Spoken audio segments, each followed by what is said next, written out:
할렐루야. 오늘도 우리 사랑하는 강경길교 성도 여러분들에게 하나님의 평강과 축복이 함께 하시기를 주님의 이름으로 축원합니다. 오늘 요한복음 5장 1절부터 47절까지 말씀으로 자리를 들고 걸어가라, 자리를 들고 걸어가라, 이런 제목으로 말씀의 은혜를 나누고자 합니다. 예수님을 만난 사람은 삶이 바뀝니다. 아멘이십니까? 예수님을 만난 사람은 삶의 존재 이유가 달라집니다. 아멘이십니까? 자, 그런데 오늘 예수님을 만났다고 고백하는 사람들의 삶을 보면 삶이 바뀌지도 않고 삶의 존재 이유가 하나님 그분에게 있는 것이 아니라 철저히 자기 중심적인 것을 보게 되죠. 목회를 하는 목사가 정말 하나님의 영광을 위하여 목회하지 않고 자기 자신을 위해서 한다면 어떻게 되겠습니까? 예수님이 말씀하신 것에 대해서 취사 선택하는 것을 보게 되죠. 나에게 좋은 것, 쉽게 말해서 유익이 되는 것은 취하고, 내가 순종했을 때 손해볼 것 같은 것은 아유 이건 아닌 것 같아 접어버리는 그런 모습이 있을 수 있다는 것이죠. 그러나 진정으로 예수님을 만난 사람은 그럴 수 없습니다. 목회를 하면서 가장 고민이 되는 부분은 목회자인 제 자신과 성도들이 변화되지 않는다는 것입니다. 성도가 집사가 되고 또 일정한 기간이 되면 권사가 되어도 여전히 옛사람의 본성을 버리지 못합니다. 누군가에게서 조금만 서운한 이야기를 들으면 바로 시험이 듭니다. 도대체 예수님의 말씀은 어디로 간 것인지 찾을 수가 없어요. 인간적인 감정, 자존심, 그냥 그걸로 똘똘 뭉쳐가지고 네가 나에게 그럴 수가 있어? 네가 왜 거기서 나와? 네? 요즘 그런 노래가 있더라고요. 네가 왜 거기서 나오냐 이거죠. 우리가 그런 감정의 덩어리가 되어서 주님의 말씀은 간 곳이 없고 갖가지 그거에 매여서 살아가는 모습을 보게 됩니다. 이제 우리는 자신의 신앙생활을 철저하게 점검해야 됩니다. 저는 강경길교 담임 목사로서 정말 간곡하게 제가 여러분들에게 드리고 싶은 말씀은 우리 변화돼야 됩니다. 아멘. 껍데기 신앙 버리고 정말 왜 내가 예수 믿어야 되는지, 내가 오늘 이 새벽에도 왜 주님 앞에 나와서 잠자지 않고 이렇게 기도해야 되는지 이런 분명히 깨달으시고, 주님이 기뻐하시지 않는 것은 과감하게 버리시고 얄팍한 자존심, 인간적인 생각, 누구 서운하게 했던 것, 그런 거 여러분 다 잊어버리세요. 그리고 오직 주님의 사랑, 주님의 은혜만 붙잡고 살아가는 저와 여러분 되기를 주님의 이름으로 축원합니다. 자신의 삶이 변화되지 않았거나 이 세상을 사는 이유가 여전히 자신에게 있다면 심각하게 고민해 봐야 됩니다. 그러니까 여러분 직장 생활을 해도 내가 이 직장 생활을 하는 것이 주님의 사명을 위해서 한다고 생각을 해보세요. 그러면 직장 상사에게 불뗄 일이 없을 겁니다. 알아서 스스로 야 내가 해야 될 일이 뭐지? 내가 우리 전사님들한테 늘 하는 얘기가 그거예요. 너가 담임 목사라고 생각을 해라. 나는 전도사다. 나는 그냥 제가 이렇게 담임 목사가 돼서 부목사님이나 전도사님들 같이 일하면서 제일 마음이 아팠던 게 뭐냐면 시켜야 하는 거예요. 시키는 것도 하질 않아요. 일이 너무 많대요. 제가 이제 깜짝 놀랐어요. 여러분 하나님의 일은요 많이 맞는 게 감사한 거 아니에요? 갑자기 표정이 심각해져. 얼마나 주님이 나를 사랑하시면 많고 많은 사랑 가운데 나에게 많은 일을 맡기겠습니까? 여러분 감사하시기 바라요. 안 시켜주면은 여러분 알아서 하시면 됩니다. 하나님 제일 기뻐하는 게 뭐예요? 전도하는 일이거든요. 여러분 우리 교회 저기 주보가 보니까 매주 많이 남더라고요. 그거 왜 그냥 버립니까? 사명 가지고 아파트 집집마다 갖다 꽂아 놓으세요. 교회 없는데 안에 그 헌금 있는 거 그건 쏙 빼고 겉지가 전도지더라고 보니까. 자꾸 하세요. 사람의 눈에 보이기 위한 걸 하지 마시고 하나님이 기뻐하는 거 그거 하시면 돼요. 할렐루야. 여러분 진정으로 거듭난 하나님의 자녀라면 우리가 사는 이유는 하나님께 있는 줄로 믿습니다. 자, 첫 번째로요.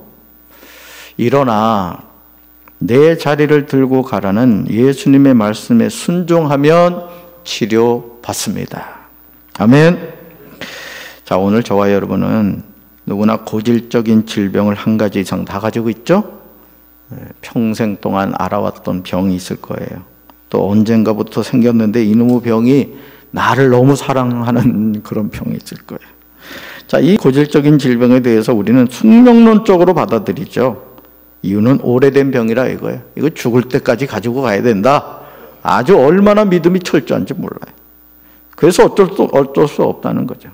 자, 그렇다면 오늘 베데스다라 하는 못에서 오래된 병에 걸린 한 병자를 여러분 주목해 보시기 바라요. 여러분 성경을 볼 때 그냥 그 성경을 그냥 허투루 보지 마세요. 허투루. 예. 허투루 보지 말고 야, 이게 이런 내용이구나. 다시 보시면 예전에 보지 못했던 게 보입니다. 자, 베데스다라는 못이 있고 거기 행각이 몇 개 있었대요? 5이 있었대요. 자, 그런데 그 안에는 다양한 사람들이 있었어요. 자, 3절 볼까요? 어떤 사람들이 있었어요? 같이 읽습니다.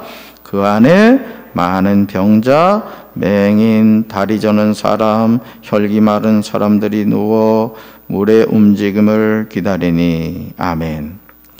여러분, 이 말씀을 잘 보면 사실은 이 사도 요한이 몇 가지 샘플을 기록한 거지 그 안에 많은 병자가 있었다는 거예요. 그러니까 모든 병 걸린 사람은 다 어디가 있어요? 베데스다 연못에 가 있었던 거예요. 자, 그렇다면 이 많은 병자가 베데스다라는 못에 있었던 이유가 뭐죠? 자, 4절을 보시면 그 이유가 나옵니다. 4절 같이 읽습니다. 이는 천사가 가끔 못에 내려와 물을 움직이게 하는데 움직인 후에 먼저 들어가는 자는 어떤 병에 걸렸든지 낫게 되미러라. 아멘. 요즘도 그렇지만 베데스다 연못에 많은 병자가 있었던 이유는 오직 한 가지예요.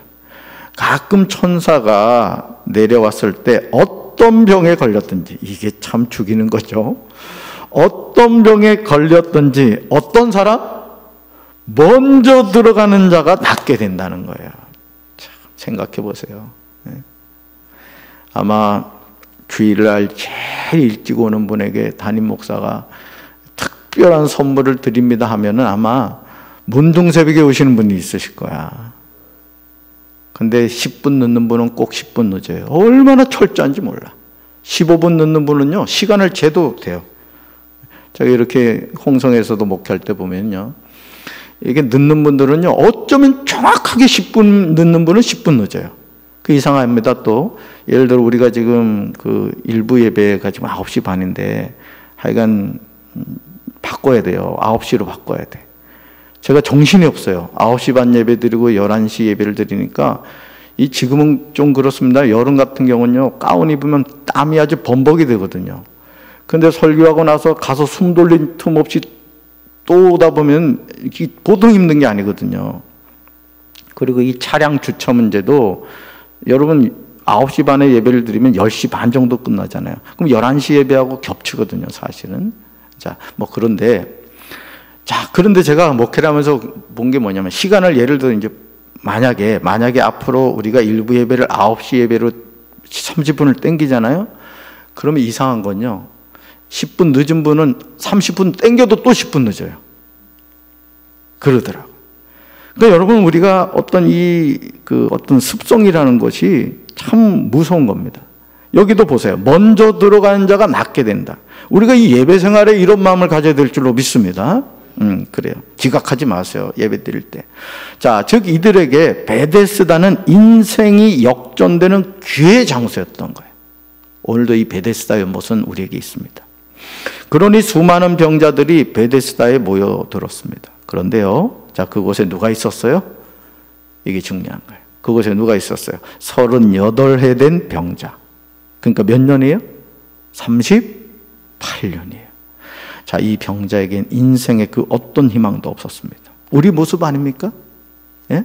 베데스다 연못에 38년을 그냥 먼저 들어가고자 하는 그 욕망을 가진 이 병자처럼 그렇게 살아가는 게 우리 모습 아니에요?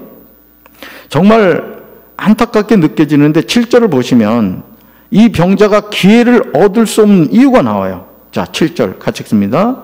병자가 대답하되 주여 물이 움직일 때에 나를 못에 넣어주는 사람이 없어 내가 가는 동안에 다른 사람이 먼저 내려가나이다. 아멘. 어제 권사님, 우리 교회 권사님 사업장 신방을 갔어요. 그 자녀들에 대해서 신앙생활 하세요 하고 제가 권사님께 여쭤봤더니 이제 그 학교 다닐 때는 열심히 다녔는데 요즘은 사업 문제로 사업하느라고 잘 못 다니고 있다 그래요. 그러면서 따님 얘기를 하시는데 그 따님은 이제 교회를 다시 이렇게 나가려고 하나 봐요. 그 손자가 외손자가 하여간 그 교회를 열심히 나가나 봐요. 그러면 그 권사님이 아주 중요한 얘기를 하더라고요. 여러분 잘 들으셔야 돼요. 누군가 우리 딸을 데리고 나가줄 사람이 있었으면 좋겠다 이 얘기를 하는 거예요. 이게 전도입니다, 여러분. 그러니까 여러분 주변에 교회는 나가고 싶은데 누가 끌어주지 않아서 못 나가는 사람이 있습니다, 사실은. 저는 우리 사랑하는 성도 여러분들이 그런 영의 눈이 열리게 되길 주님의 이름으로 축원합니다. 여러분 강권하여 내 집을 채우라는 게 주님의 명령이에요. 우리가 빈자리에 대해서 거룩한 영적 부담감을 가져야 됩니다. 왜 권정옥 목사님이 이 교회를 천석을 만들어 가지고 후임 목사들에게 이렇게 스트레스를 주시는지 그냥 아담하게 지어놨으면 좋았을 텐데 뭐예요? 강권하여 내 집을 채우라는 거예요. 저 앞에 보니까 돌멩이 그 큰 데다가 영혼을 사랑하는 목사 권정옥 목사 이래놨더라고요. 옆에다가 박재진 목사도 쓸까 싶어요 지금. 뭐예요? 우리가 하나님의 그 뜻에 순종해야 된다는 거예요. 자, 봅시다. 자, 지금 이 병자는 예수님에게 자신이 병을 치료받을 수 없는 이유를 자세하게 이야기하죠. 자, 가장 중요한 이유가 뭐예요? 나를 못에 넣어주는 사람이 없다는 거죠. 바로 이 사람이 필요한 거예요. 전도는 바로 이겁니다. 누군가 못에 넣어주는 그 사람의 역할을 하는 사람이 필요하다. 즉 자신은 천사가 가끔 내려와 주어지는 기회를 얻을 수 없다고 한탄을 합니다. 아니 숙명론적으로 자신의 상황을 이야기하죠. 자 6절을 보시면 이런 병자를 예수님이 보셨습니다. 아주 중요한 포인트죠. 6절 같이 읽습니다. 예수께서 그 누운 것을 보시고 병이 벌써 오래된 줄 아시고 이르시되 내가 낫고자 하느냐. 아멘. 자, 여기서 우리가 주목해야 하는 것은요, 이 병자가 예수님을 먼저 본 것이 아니라는 거예요. 예수님이 이 병자를 보셨어요. 잘 보세요. 다메섹으로 가던 사울을 누가 찾아오셨죠? 예수님이 찾아오셨어요. 돌무화과 나무 위에 올라간 삭개오를 찾아오신 분이 누구시죠? 예수님이셨어요. 저와 여러분을 찾아오신 분이 누구시죠? 예수님이십니다. 오늘도 주님은 우리를 보고 계세요. 우리를 찾고 계세요. 아멘이십니까? 예수님이 이 병자를 보셨어요. 예수님은 누워있는 이 병자의 병이 벌써 오래된 줄을 아셨다고 기록하고 있습니다. 그렇죠. 그분은 하나님이시니까 어찌 모르겠어요. 그러니까 주님은요, 우리 마음을 알고 계세요. 그러니까 우리가 기도할 때 왜 진실하게 기도해야 되냐면은 주님이 우리 마음을 다 알고 계시거든요. 뭐가 힘든지, 뭐 때문에 고민하는지 주님은 아신다고요. 그러니 우리가 기도할 때 어떻게 수박 겉핥기식 기도합니까? 솔직하게 기도하는 거예요. 주님, 제 마음이 사실 이렇습니다. 겉은 번드르르한데 제 내면은 푹 썩어 있습니다. 주님, 저 불쌍히 여겨주세요. 자, 예수님은요, 이 병자에게 물으셔요.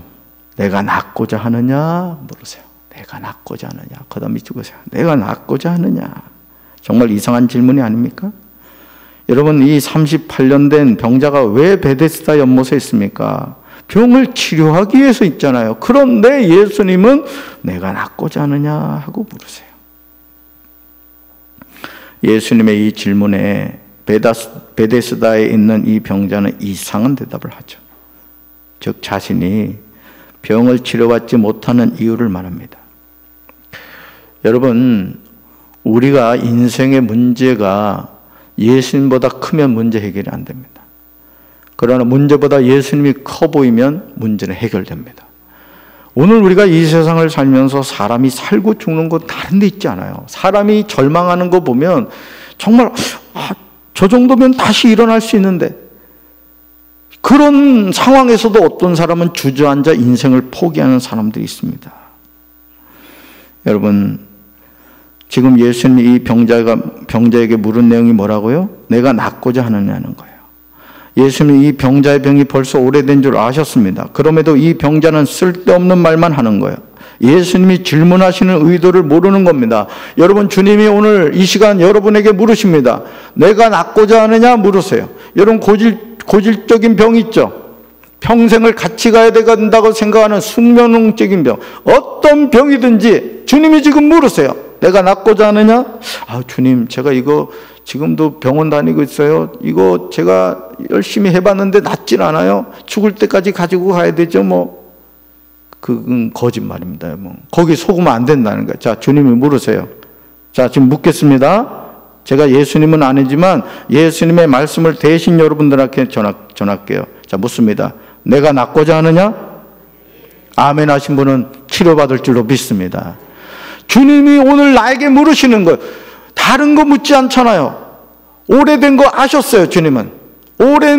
오래된 병자인 거 아셨어요. 그런데도 주님은 뭐라고요? 내가 낫고자 하느냐. 오늘 저와 여러분 어떻습니까? 주님은 우리를 향하여 내가 낫고자 하느냐 물으시는데, 주님, 이 병은 고질적인 병이라서 고치기 어렵습니다. 약이라는 약은 다 먹어보고 용하다는 의사 다 찾아가 보았지만 소용없습니다. 스스로 여러분 절망하십니까? 왜 여러분이 하나님이 되려고 그래요? 왜 여러분 스스로가 예수님이 되려고 합니까? 오늘 우리는 하나님이 전지전능하시다고 입으로 말하죠. 하나님은 모든 능력이 있으시고 모든 것을 다 알고 계신다는 아주 기본적인 진리조차 믿지를 않아요. 불신앙 속에 살아갑니다. 사실은요, 우리가요, 믿음이 있다고 하지만요, 결정적인 순간에는 인본주의로 빠집니다. 이건 안 돼요, 하나님. 이것까지 가지고 가면 안 됩니다. 꽁꽁 숨겨놓죠. 그렇죠? 마치 비자금 숨겨놓듯이. 예수님의 질문과는 전혀 상관이 없는 대답을 하는 38해 된 병자에게 8절에서 명령을 하십니다. 자, 8절 같이 읽습니다. 예수께서 이르시되 일어나 내 자리를 들고 걸어가라 하시니. 아멘. 자, 예수님이 이 병자에게 첫째 따라합시다. 일어나라. 일어나라. 자리를 들으라. 셋째, 걸어가라. 아멘.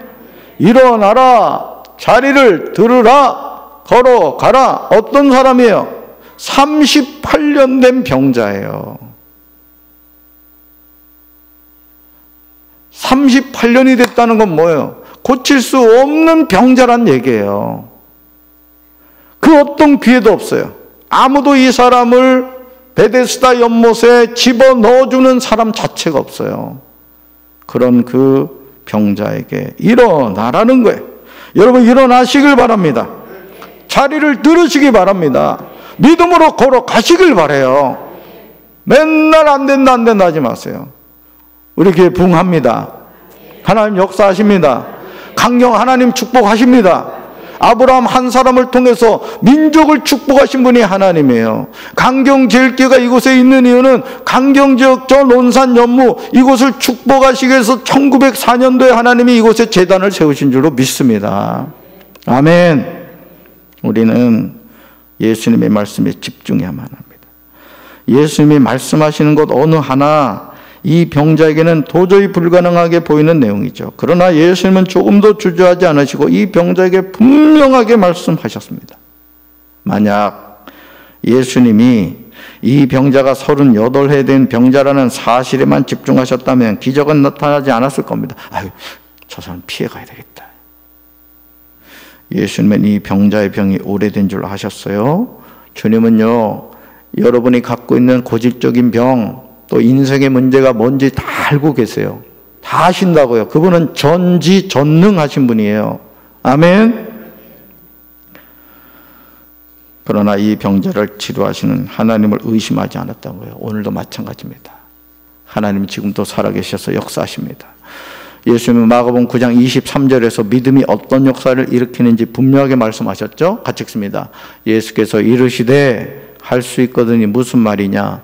믿는 자에게는 능히 하지 못할 일이 없느니라 하시니. 아멘. 지금 주님의 음성이 들리십니까? 예수님은 믿는 자에게는 능히 하지 못할 일이 없다고 하십니다.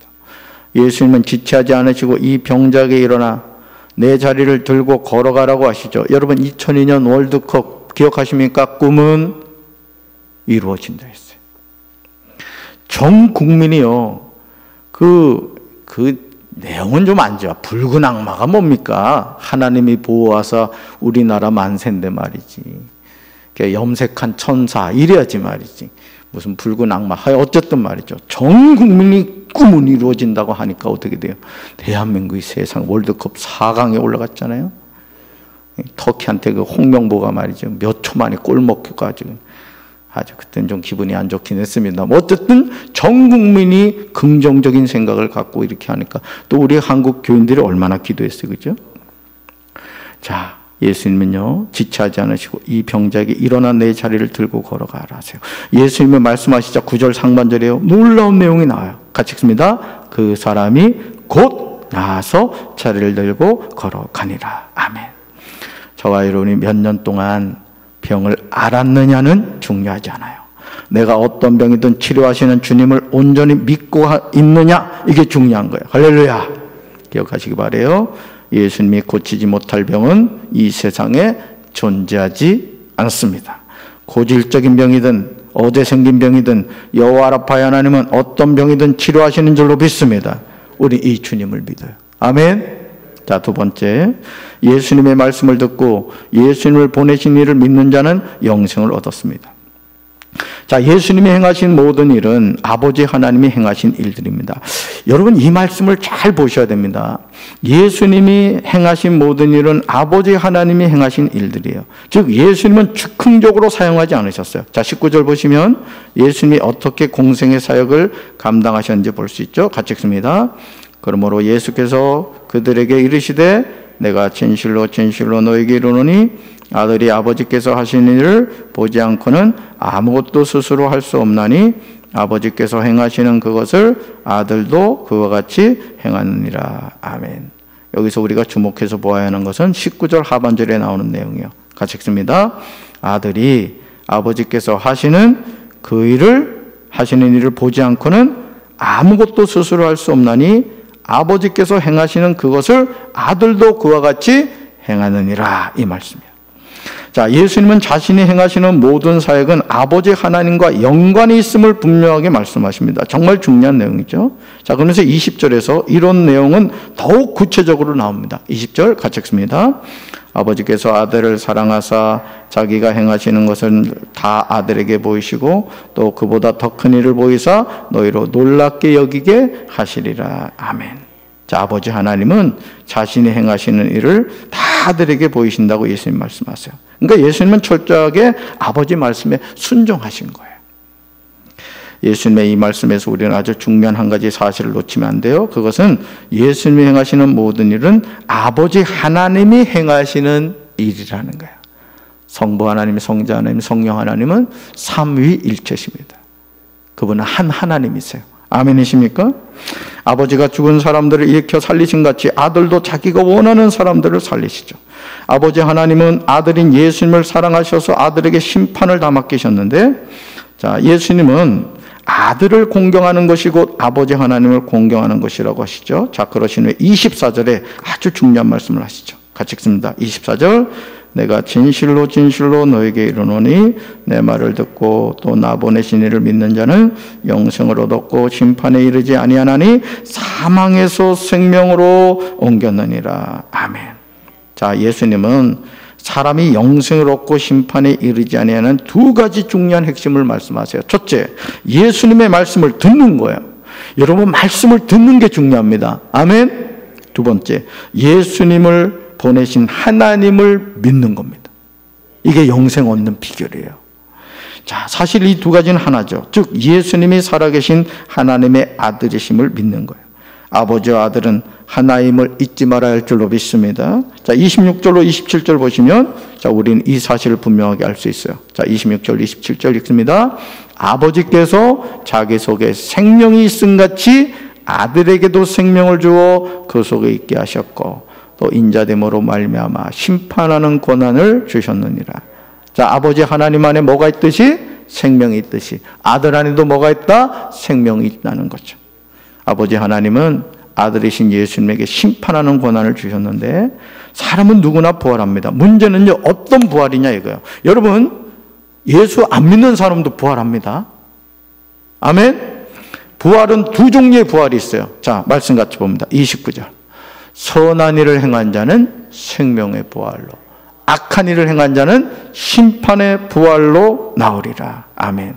저는 강경절기 모든 성도가 생명의 부활로 나오게 되시기를 주님의 이름으로 축원합니다. 육신의 장막 벗었을 때 주님의 나라 천국에서 다시 깨어나게 되시기를 주님의 이름으로 축원합니다. 자, 가슴에 손 얹읍시다. 하나님 아버지, 베데스다 연못에 누워있던 38년 된 병자가 바로 우리가 아닙니까? 나를 우물에 넣어주는 사람이 없어서 나는 이렇게 병자로 살아간다고 한탄하며 얘기하는 그 병자의 모습, 바로 우리 자신의 모습입니다. 주님, 오늘 저희들이 예수님을 믿는다고 하면서 변화되지 않는 모습으로 살아가고 있지 않습니까? 이제 예수님을 통해 온전히 변화되게 하시고 우리의 삶이 새로워져서 생명의 부활로 하나님의 나라에서 깨어나는 저희들 되게 도와 주시옵소서. 예수님 이름으로 기도합니다. 아멘.